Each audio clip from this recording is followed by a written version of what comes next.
This evening is the first full moon in spring 2021, a moon of hope. Some people call it the Paschal moon. I call it the Passover moon because tonight is the second night of Passover. But another word for it is Moonwine. And what is the Moonwine, you ask? Well, the Moonwine is the wine you drink under the full moon. And it's springtime here in Southern California.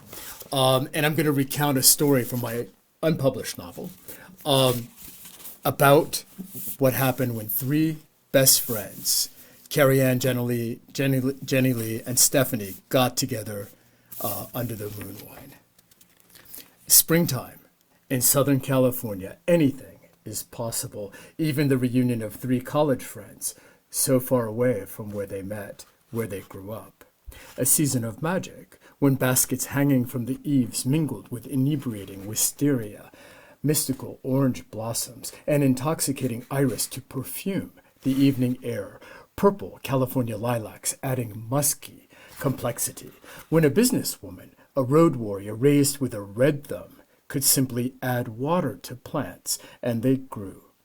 The woman in the moon guided soft moonbeams through their crystal glasses and cast black shadows behind pale-lit boulders glowing in the dark.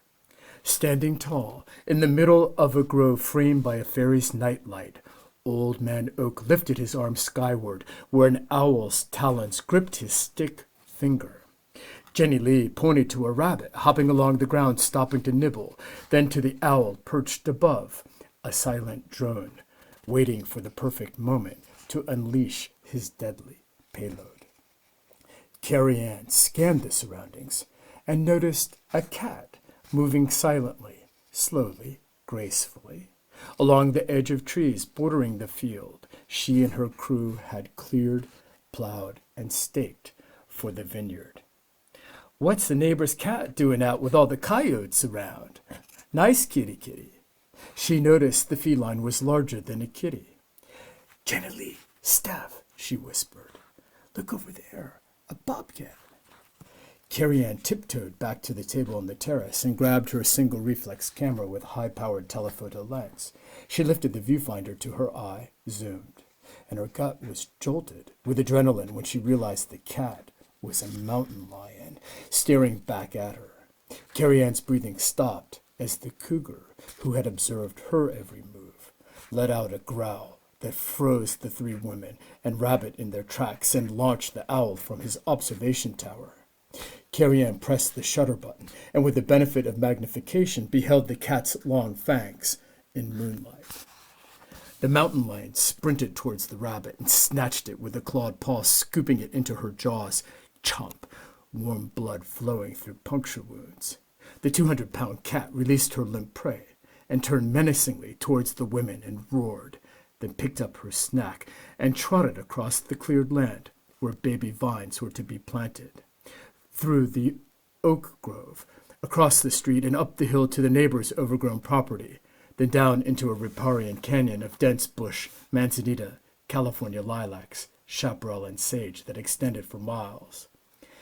"I can't believe we saw a friggin' mountain lion," Jenny Lee and Steph said in unison when their breath returned. "I can't believe we saw a friggin' cougar and lived to tell about it," said Karianne. "As I always say, life's too short." If she had been walking alone on her property with a glass of wine under the full moon as usual, the mountain lion's claws and teeth might have been the last things she felt. "Are y'all thinking what I'm thinking, sugar?" asked Jenny Lee. "You bet," said Karianne. "And now I know what I'm going to call this place." And the howls and barks of dogs returned. They finished the bottle of wine, pulled out the moonshine, and discussed grand plans for the universe under the glow of the Moonwine.